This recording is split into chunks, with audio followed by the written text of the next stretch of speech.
Welcome back, Vicarious viewers. If this is your first time, my name is Vicente, and this is my review of the sixth season of Agents of S.H.I.E.L.D. If you haven't seen the new season, spoiler warning, go watch it. Come on back when you're done. Otherwise, we're getting into it. So I just caught up on that season finale. Wow, what a roller coaster of emotion. Throughout the series, it's been a roller coaster. Is he good? Is he bad? Oh, he's bad. No, he's good. Well, maybe there's some good. Oh, no, he's bad. I didn't know whether to trust him or not since the beginning. I certainly did not see him shanking May coming. That was a shocker. When he did it, I started balling up because she constantly held out hope that there was some part of Coulson in there. But I think there was just a little bit. After he stabbed her, he threw her through the portal, and I think some part of Coulson knowing what was on the other side, that she wouldn't die, that she could take care of what needed to be done. It was kind of a mix of his care for her and the creature's knowledge, or the god, if it was. And she was able to stay alive. Death didn't mean anything there, and she was able to hold off the incoming invasion of creatures from this fear dimension. But of course, the overwhelming force of the creature inside of him started to come out, and they wanted to kick ass, and they needed to take care of that. Another big roller coaster of emotion this season has been the ongoing problem of Fitz and Simmons constantly being separated. They just can't seem to ever stay together, can they? I will say one of the most delightful episodes in this entire season was the third one, the one where they're on the planet Kitson. And that was hilarious. Seeing Simmons and Daisy and even Davis on space acid was hilarious. And I love the lighthearted take they had on hallucinogens in this series, in a primetime series like this. You'd expect something like this on HBO or Showtime or something. You don't think of it as something ABC would be doing. But bravo on their choices there. The buddy relationship between Fitz and the Chronicom, why is his name escaping me at the moment? That was great. You could see that Fitz was annoyed by him, but the Chronicom was just wanted to be his friend. He considered him his best friend, which was nice. I can imagine an eternity of anthropology can get lonely and tedious, so it was nice for him to connect with someone and want to help. Speaking of Davis, it was nice that him and Piper actually had some time to shine in this season. I had noticed them in the background as kind of just the extra agents the past few seasons, ever since the Ghost Riders season, and it was nice for them to get a regular role and really be brought to the forefront with the rest of the crew in this season. Davis was hilarious, Piper was great, they both nailed their performances, but that made it all the more sad when Davis was killed. The past few seasons have certainly amped up the stakes. There's a lot more on the line. It seems more Avenger style threats, even though the Avengers aren't there. And part of me questioned why the Avengers aren't responding to these types of scenarios.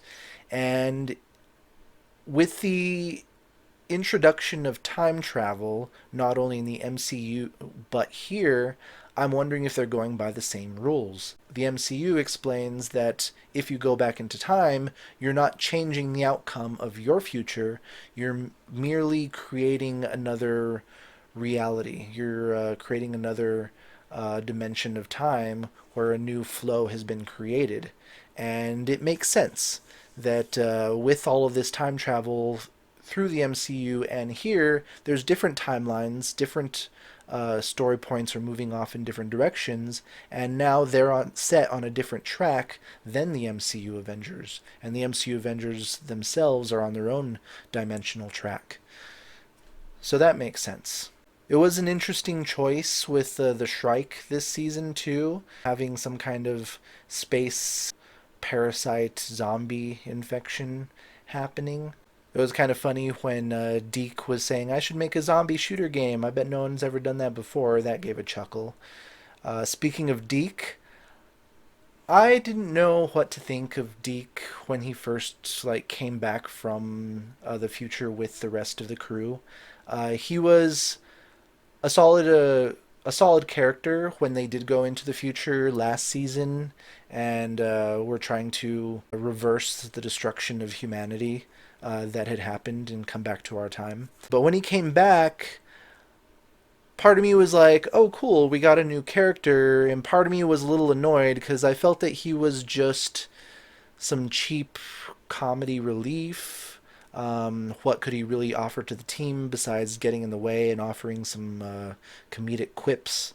And then I did have mixed feelings because then he seemed to be the annoying part, the one that they had to deal with, who meant well for the most part, but he just seemed to get in the way all the time. He was annoying Daisy.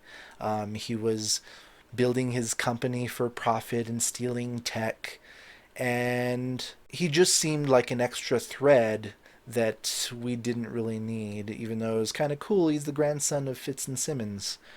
But I did really appreciate when they kind of tied up that emotional thread when he finally speaks back to Fitz and Simmons about why he built his company and brought his people into the lab. He said, because no one else likes me.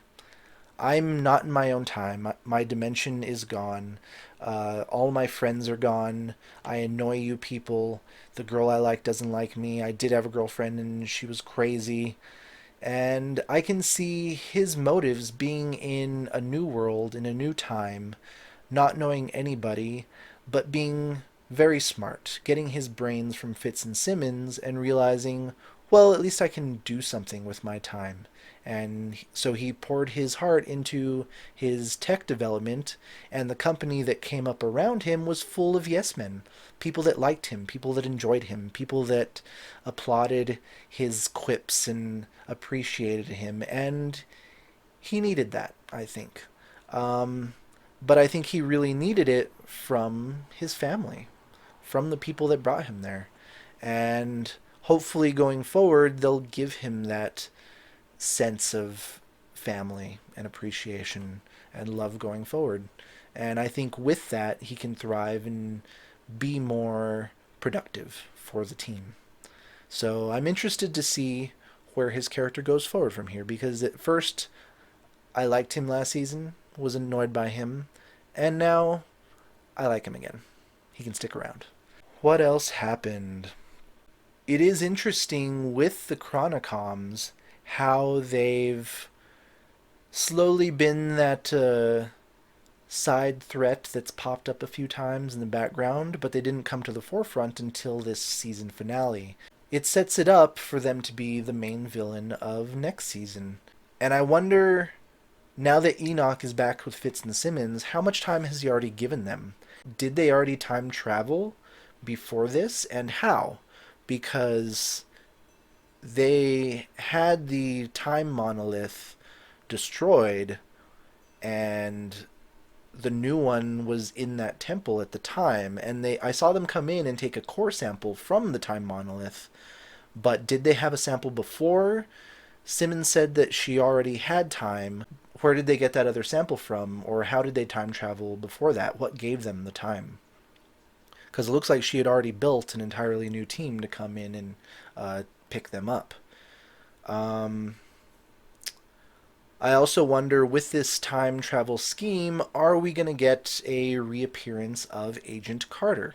Because I loved the 2 seasons of that. That was a great little side story that I do wish continued, and it was great to see her in Endgame. Finally get some resolution with Captain America. Are we going to see her here? Will we see her before Captain America shows up and sweeps her off her feet? Will we get a surprise cameo from Captain America, Chris Evans himself? That would be amazing, especially for their final season. It'd be a great time to bring in some of those A-list star cameos. I also think Nick Fury needs to pop in again at some point. He did start off in the first season. Having a cameo here in this season would be great as well. And I wonder how much they'll jump around. Like, they're in 1930s era New York at the moment. How long will they stay there? How many other periods will they need to jump around through? But I guess we'll see with next season, and I can't wait. Well, what did you think of season 6? I think the action, the effects, everything has really been coming up notch by notch, getting better and better. But I was kind of expecting more people to die. I was wondering if that would happen. I think it would have been more dramatic. I think it would have really cemented what was at stake here. And part of me was disappointed that some of the deaths were fake outs. It's like, but that's very Marvel. They'll make you think that someone's going to die, or maybe even they do die, but then they're not really dead. But I can also see, especially in the case of Coulson, this show was built upon his character coming back, reforming S.H.I.E.L.D. itself, and it would be hard to finish the series without him. And I think when they thought last season was going to be the final season, I think they wrote his character death to be that nail on the coffin, to be that end-all resolution, that him coming back was the beginning of the series, his death would end the series. But then, of course, with all the fan outcry that the show could continue, and it did get renewed, all of a sudden they realized we killed our main character, and we need to find a way to bring him back. And it was an interesting way that they were able to bring him back in a creative manner through things that had already happened and not just having to make up something on the spot. But I don't know how I feel about them then killing him off and then bringing him back again in a third form. It seems a little silly to just keep resurrecting him in different manners. It seems to cheapen it a little, that there are so many ways that a character can be revived. But again, Marvel, this is the universe. But at least this time, I guess, they'll have a more pure representation of Coulson on their side this time, even if he's just a digital representation. He will have all of their memories. He is a Chronicom, but does he know he's a Chronicom? Will he cope with that? If he doesn't already know, if he finds out, how will he handle it? Interesting questions going forward. But I can't wait for season 7. Let me know what you think of this season. Did you enjoy it? Did you not? Let me know down in the comments. But hit like and subscribe if you enjoy reviews and reactions like these. Hit the notification bell if you want to be notified of my future reactions. And thanks for stopping in for this Vicarious view.